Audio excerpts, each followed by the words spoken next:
You're listening to the Fezcast, produced on behalf of the Saracen Supporters Association and featuring the independent thoughts, rants and rambles of Saracens fans and special guests. If you'd like your opinion to be heard on the show, you can find the Fezcast on Facebook or Fezcast_SSA on Instagram and whatever Twitter is known as these days. But for now, enjoy this week's show. You're listening to the Fezcast.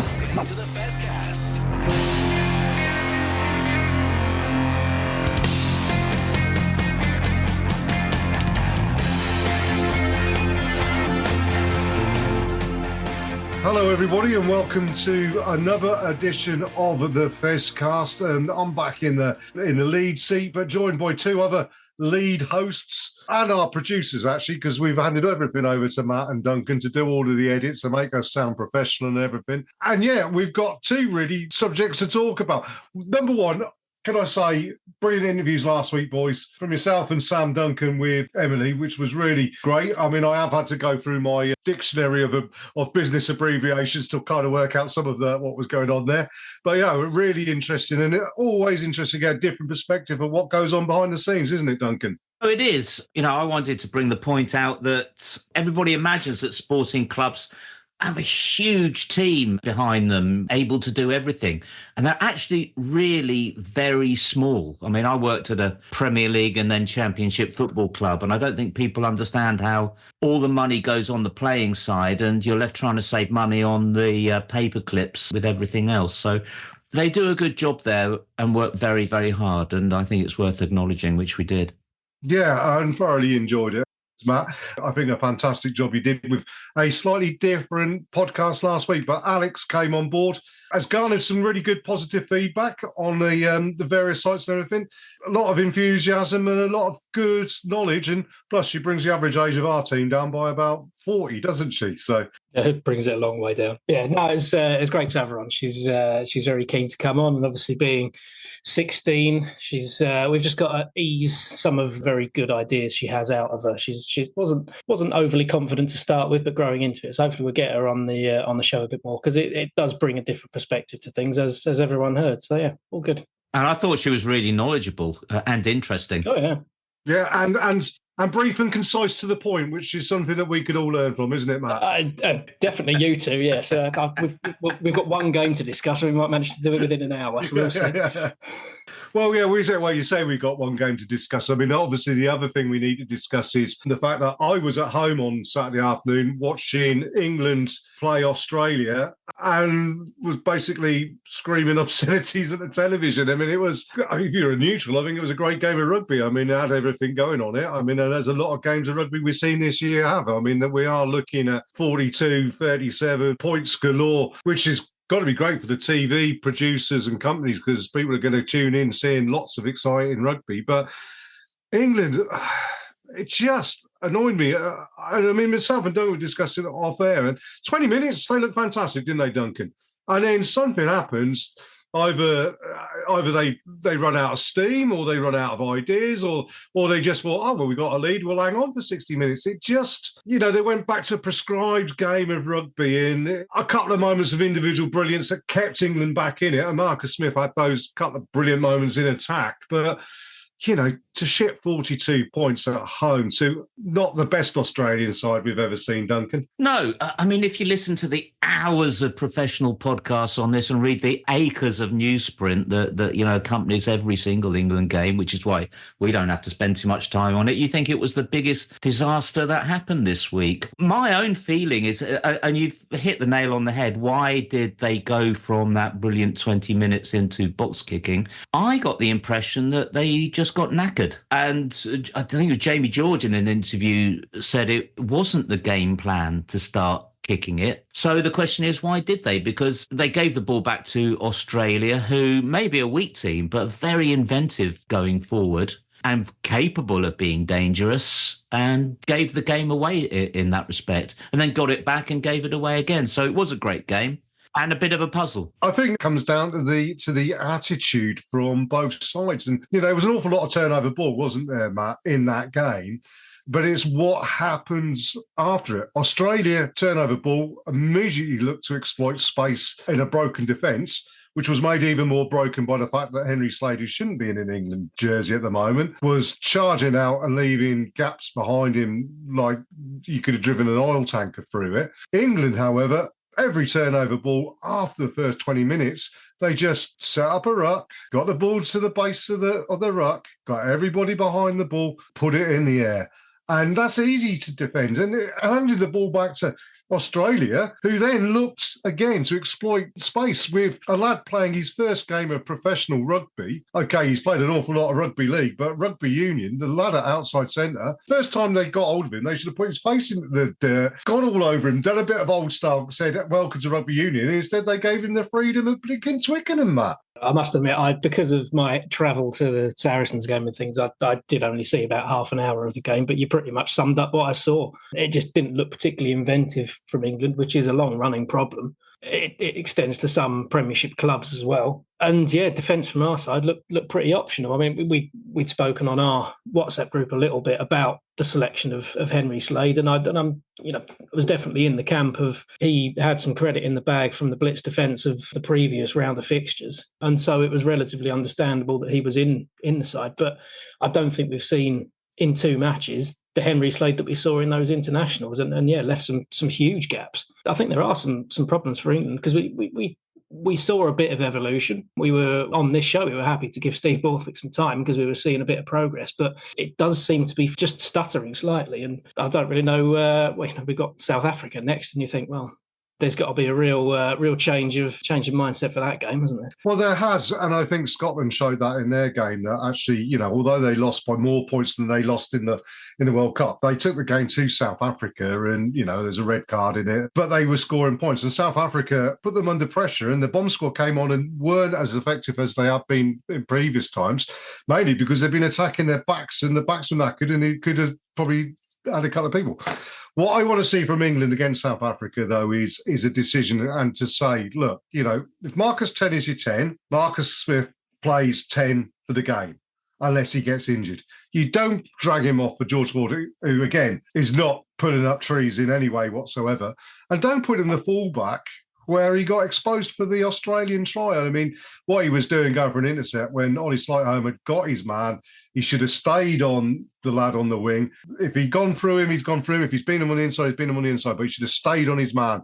And him coming in looking for that glory intercept like he did the week before, there was an awful lot of mistakes. Maro Itoje not taking the restart for a start.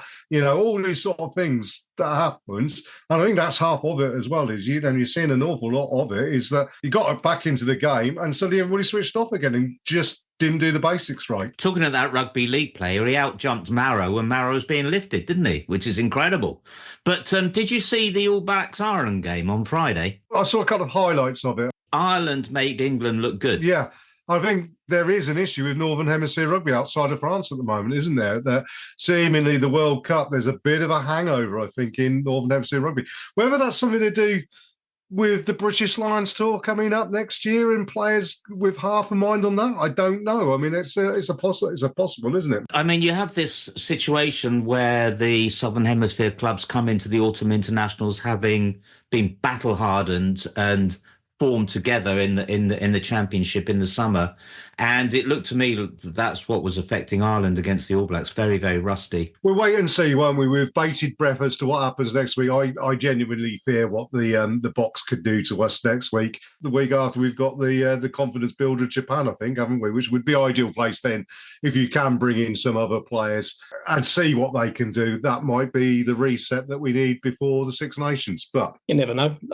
Loz and Daly might get some game time, having missed an important Premiership match to go and sit in the stands for England. Yeah, it's a good question. Do you want to see Loz against South Africa?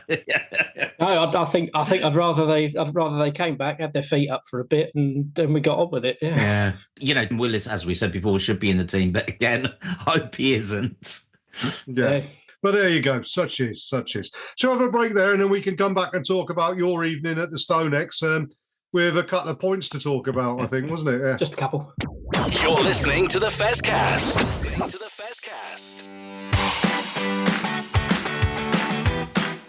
You are listening to the Fezcast, which is proudly sponsored by the Saracens Supporters Association, and I'm Alison Davis, one of the SSA committee. For a £10 annual subscription, the SSA provides our members with monthly newsletters, virtual and in-person player events, away match ticket allocations, and we organise pre-match gatherings at away matches. We sponsor men's and women's players, and we support the Saracens Foundation Track Club on behalf of our members. On top of all that, every year we have a seasonal SSA badge, which is exclusive to members. Where else can you get that much value for a tenner? Join now at membermojo.co.uk/SSA, or come and see us on match day in the Oasis at the Stonex. This is the Fezcast. Well, welcome back to our second part of what could be quite a short little section here now, because, I mean, what do you say? I mean, 99 points and scoring ain't one of the problems, is it? I mean, to paraphrase Mr. Jay-Z there, but, I mean, first things first, Bedford, 2000, Ryan Constable, 6 tries. Well, we've just seen Hooker equal that. I mean, that's quite amazing, isn't it? I mean, talk us through it, Matt. I mean, by the sounds of it, it does sound like a bit of a shellacking for London Scottish. Was it that bad? Because, I mean, to be fair, Scottish got 25% of the points that Saracens got. I can genuinely sit here with Saracens having scored 99 points and reel off a couple of criticisms, which I probably will do in a bit, but it was very, very one-sided. It's the same London Scottish team that Harlequins just about beat, 30-odd, 20-odd, containing most of the players that have been playing for London Scottish in the Championship, who obviously then go and play for Quins in the Prem Cup. So that is the difference. When you look at Ampthill as well, they're struggling quite a bit in the Cup too, because we've taken our players back. Quins and Scottish have the same relationship. But I think you do actually have to give a bit of credit to London Scottish, because they were not even second best in the forwards. It was really, really one-sided throughout the pack, but they did not stop trying. It's almost a bit patronising to say, really, but they gave it absolutely everything, and they earned a bonus point in that game, scoring 4 tries. It was a day when, that Saracens lineup lost to Ealing, and that Saracens lineup has lost a lot of Prem Cup matches. But on this occasion, they were a country mile ahead of the opposition. That Saracens lineup hasn't lost anything before, because you didn't know half the players, did you? That's a fair point, but yeah. It does bring up 2 points that perhaps throw your way then, Duncan. And I mean, the first thing to say is the whole patronising thing. Nothing I hated more coming off of a rugby field and walking through the tunnel after getting a bit of a beating and someone say, well, stuck at it. You just wanted to chin them. And then you realise you'd lose that as well. So you didn't. You just have to suck it up. It's not a nice place to be when you get beaten that badly. But point one, how much in relation to the Prem Cup was the game against Ealing, in particular the first half, Duncan, seemingly a bit of a missed opportunity now? The Prem Cup's not done and decided yet, but you would have perhaps thought that going to Ealing, not really turning up first half, but then winning the second half, if they had played from the very start of the game, we'd be in a very good position now, wouldn't we? Yeah, I mean, I didn't see that game, but Harlequins had quite a tough time overturning Ealing. I mean, it's a real problem, isn't it? We need a good competition in these 2 sections of the season. And, the interesting games are against Ealing, Coventry, Pirates, Doncaster, and even Nottingham, I think, put up a good performance against Leicester. But as Matt said, Ampthill have 11 or 12 of our players normally. So to lose 11 or 12 of your first team is always going to be a problem. So difficult to look at the players and judge anything by this game, because the quality of the opposition has got to be really weak. They did do well to keep going. The number 15 in particular at the back was constantly sniping around, trying to find openings. And I think a lot of their tries were down to him. But the forwards just had a jamboree, didn't they? They largely kept the ball to themselves and just kept on scoring, especially James Hadfield. And we got to know off by heart the lyrics of his try song, because it just kept on being played. I suppose the question, though, coming off the back of that is that with smaller squad sizes, with the salary caps and all of that sort of thing, you may find that there are a few more players of the standard that are playing for Premiership clubs in the Prem Cup, finding their way down into the Championship. So this should really be a push to the people who run the game to actually make sure there's the money in the Championship, because there are going to be players that don't make the grade at Premiership clubs. But that what is easily proven is that these players, if they came down to the Championship, and, as we've seen with Ampthill has Saracens players playing, they're at the top of the league. If they don't have Saracens players playing, they look like they're dropping out of the leagues. There is, when we've been talking about, do Ealing come up, do Coventry come up, whoever, I think this proves that there should be effort put into making the Championship even more competitive and giving it the exposure it deserves, because there is going to be good rugby played down there, even if it's players who are perhaps not top Premiership quality. It's nirvana to have a quality Championship. Of course, who can argue against that? But then you put your finger, there should be the money. Okay, where's that money come from then? Well, yeah, I mean, chicken and egg, isn't it, I suppose? But that's the thing. But I mean, I think if you want to grow the game, somebody somewhere's got to find it, and I know it's difficult, and I'm the last person to talk about finding finance, because I can't run a bank account at home on my own, really. So, but yeah, I mean, I just think if you could go out there and put a product out there that could sell, and it's got to be given exposure, you might find someone who's going to turn around and say, okay, let's back it and see what we can do. I don't know. I mean, what do you think, Matt? It's difficult. Your chicken and egg comment is about right, really, because I think the Championship does need some input in order to survive, and there's clubs there that have the basis for something, but at the same time, even the Championship itself, there's too much of a golfing class between the teams within the Championship, let alone the teams in the Premiership to the Championship. So yeah, I don't really know what the answer is there. And to be honest, perhaps the Prem Cup is the answer at the moment. They're showcasing. I mean, they could do a better job of marketing the Championship teams' matches within that. I mean, the Instagram post from the Premiership with all the results and all the fixtures had Coventry beating Leicester plumb last in the list. You think, why have you done that? Ealing losing by 5 points to a Quins side that still had the likes of Joe Launchbury and Lee Halfpenny in it towards the end of it. And it was our game against London Scottish, and it was Bath against Bristol that had the headlines. And that's not really right. But at the same time, we should probably talk about our own game, because it was actually quite good. The interesting thing is, I mean, we see players that, I mean, James is going to take all the headlines to equaling Ryan Constable's try-scoring record for Saracens, but there were an awful lot of players playing who you looked at their names and they might as well be my brother Larry almost. You don't know them. And where they come from, you've had trialists, whatever. Tell us, guys, who stood out? Duncan, I'm going to ask you for a forward, and Matt, I'm going to ask you for a back of a name that perhaps we wouldn't necessarily know who really stood out. Well, here's one you definitely won't know, because the number 5 who's playing for us caught my eye. I thought, oh, God, I don't know who the hell he is, Kennedy Sylvester. I'm going to Google him, because he's obviously a bit of an wizened old head who's been around the lower leagues doing a job. And then blow me. Second year academy. Exactly. At Ampthill. I mean, he's 20 years old. Yeah. I said on the WhatsApp to Matt at the time, I'm going to check his birth certificate, because he definitely didn't look 20 years old, but he was he is a Saracens Academy player. Oh, is he? Okay. Well, he was good, wasn't he? He did come through, yeah. He was good. Big and dangerous. He was very good. And I think he was a fairly late. He was supposed to be on the bench initially, I think, and he came in. So yeah, that's a fair shout. And he's another Saracens lock who's 6'9" and bloody massive at the age of 20. And just one other person I'd mention, because it's becoming a bit of a Saracens phenomenon this season. First, we get Sam Crean coming out playing prop, who's looking a bit of a barrel. Then Rhys Carey comes out, and he's got an even bigger belly. Blow me, Fraser Balmain. I mean, goodness me, what is going on? Oh, yeah.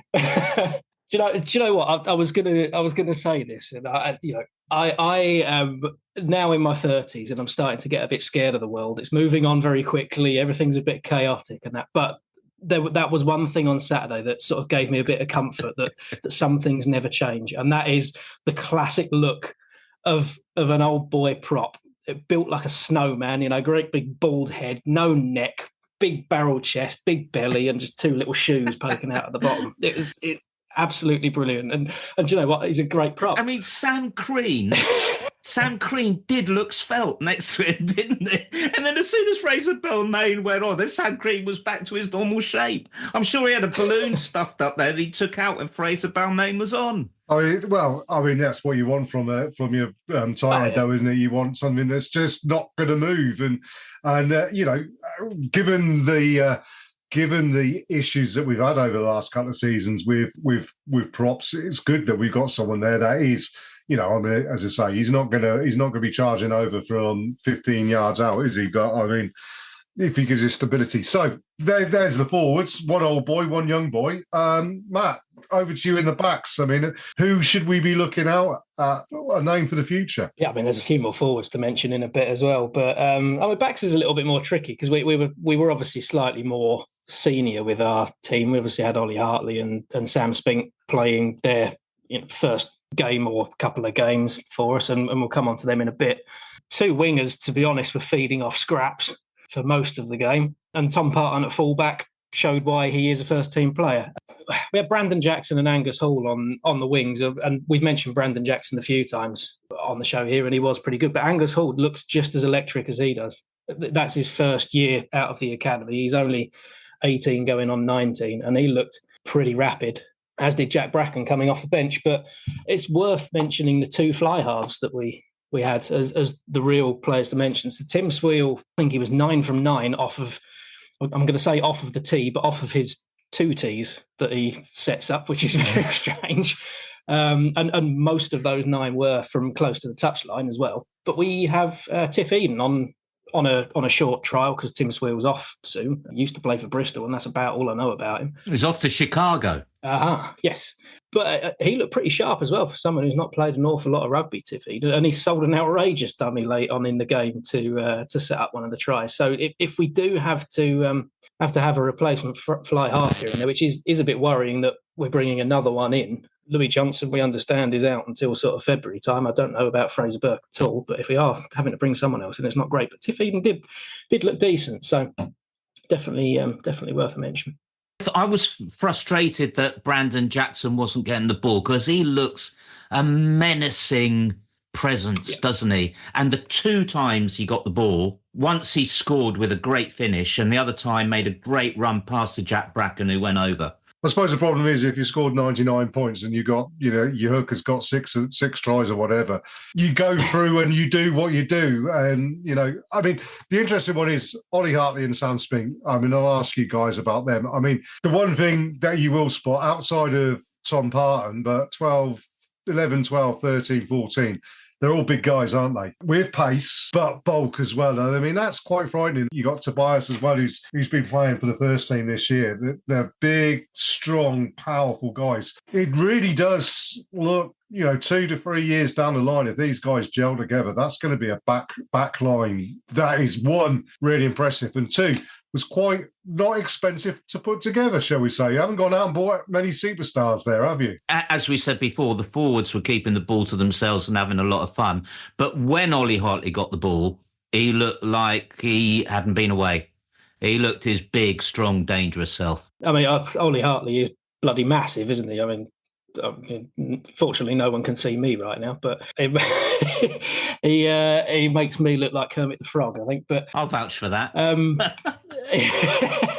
let's put it this way. I mean, 30 years ago, myself at 6'1", 6'2", was told that I was too short and too small at 18 and a half stone to really play number 8. They wanted me to play hooker.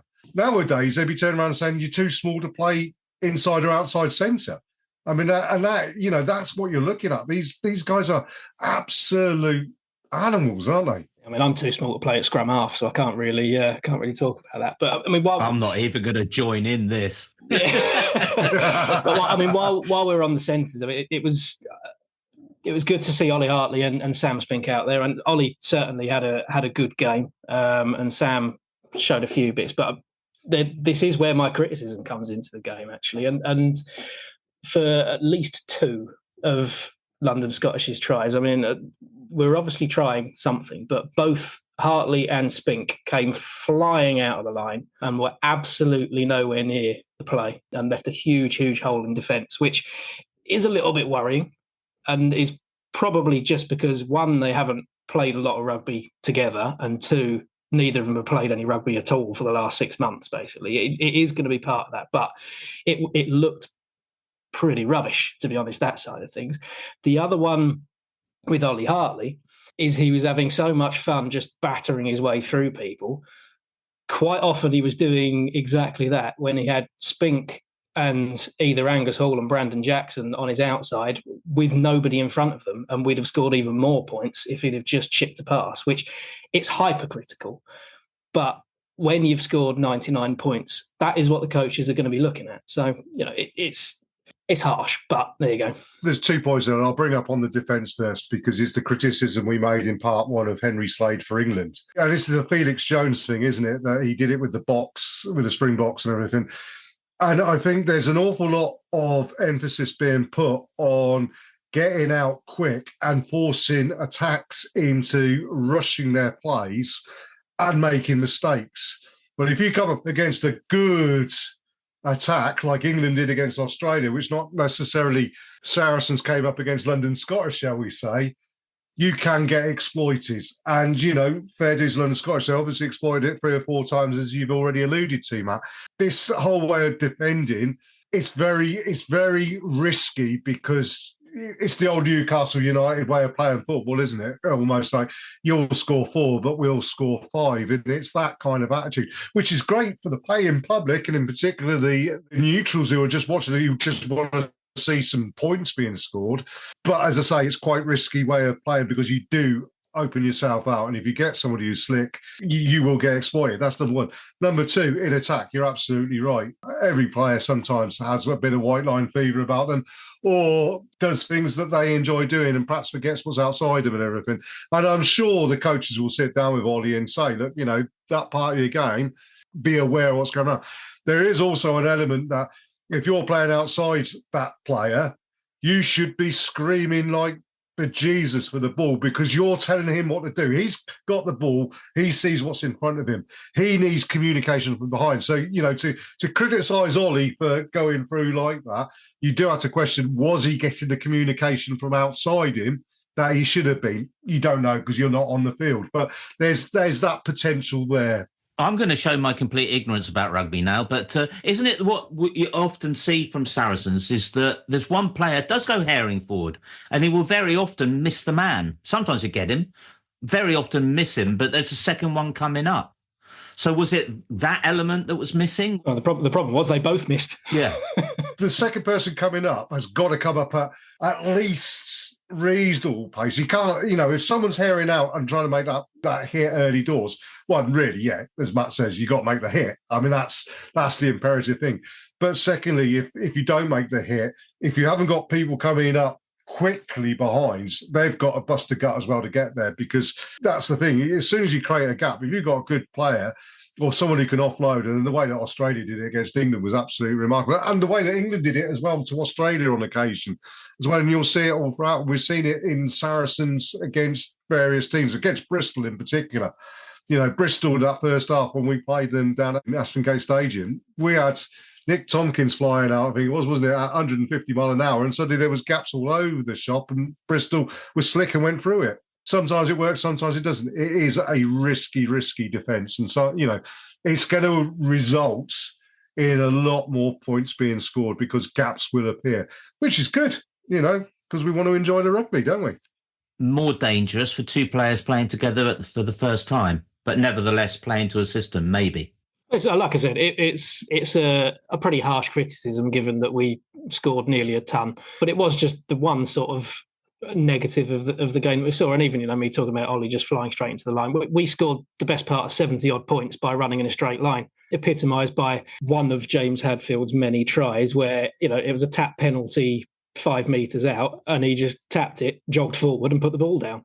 It was just absolutely taking candy from a baby. Absolutely ridiculous. I mean, he scored 4 more tries. That one, unfortunately, there was one bit of class when Tom Parton basically went on a run from his own half and sold everyone a dummy, had one player to beat, and found the man on his shoulder who somehow happened to be James Hadfield, who I think at that point was sniffing his 5th try, possibly. So I think at that point it was, let's give him the ball as many times as we can. Bit of seagulling. And it was quite disappointing when he got subbed off in a way. It was.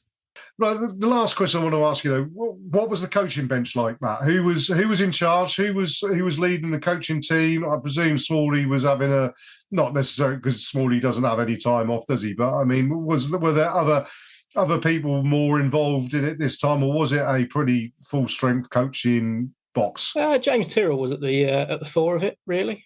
I sat in the West Stand for a little while because you had your choice of seats really on the day, and he was probably the most vocal of the coaches, which is good. I mean, in the same way as we bring the players on in the Prem Cup, we do exactly the same with the coaching staff. Obviously, they're involved in the senior coaching team anyway, but yeah, JT was certainly the person that I could hear. Well, that's good to hear. Well, look, I mean, I'm not sure how much further we could drag this out, really. I mean, just to say it was obviously a great evening out. I can give you one more player. Oh, go on then, Matt. Go on, give us one more player. Let's do it, right. I'm interested in Duncan's thoughts on this one, actually, because we haven't mentioned him yet.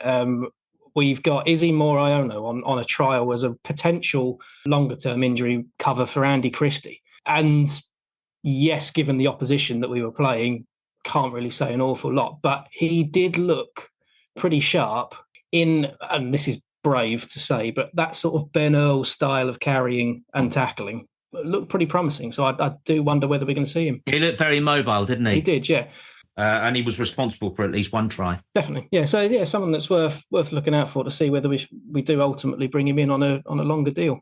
Yeah, well, good to see. Good to see. So what's happening next week, Matt? Have we got any games next week? I can't think now. No, bugger all. Yeah, we've an even shorter show next week with me just going on about Steve Borthwick. Yeah, we've not got any domestic fixtures to talk about at our end, but Duncan thankfully has got something to bring us, haven't you, mate? Yeah, I'd really urge everybody to tune in next week for on my part, a very, very enjoyable interview that I did with another legendary Saracens winger. He's leaving it there. Oh. Answers on a postcard, please. Is it DTH Van der Merwe? Yes. For his 2-minute cameo. No, it was really good. And it's been a funny theme with these wingers because he's about the third that I've interviewed, and all of them are really difficult to get hold of and pinned down, which I think, is just, they're obviously in life like they are as players. Well, I'm off now to see if I can get hold of Ryan Constable for a future one as well and see what he thinks about a hooker equaling his try-scoring record. But that's all to look forward to next week. Thank you, Matt. Thank you, Duncan, for your time. Thank you, everybody, for listening in. And we'll be back next Wednesday, which I think is the 20th, isn't it? The day of the SSA quiz night, but I can't make it because it's wedding anniversaries and things that week, so for us. So, but yeah, it's nearly sold out as well. So if you want to go, get your tickets. There we go. But anyway, thank you everybody for tuning in, and thank you Matt and Duncan for your time. And we'll look forward to speaking to you next week with Duncan's mystery winger. It's not Gavin Henson. No, just his boots.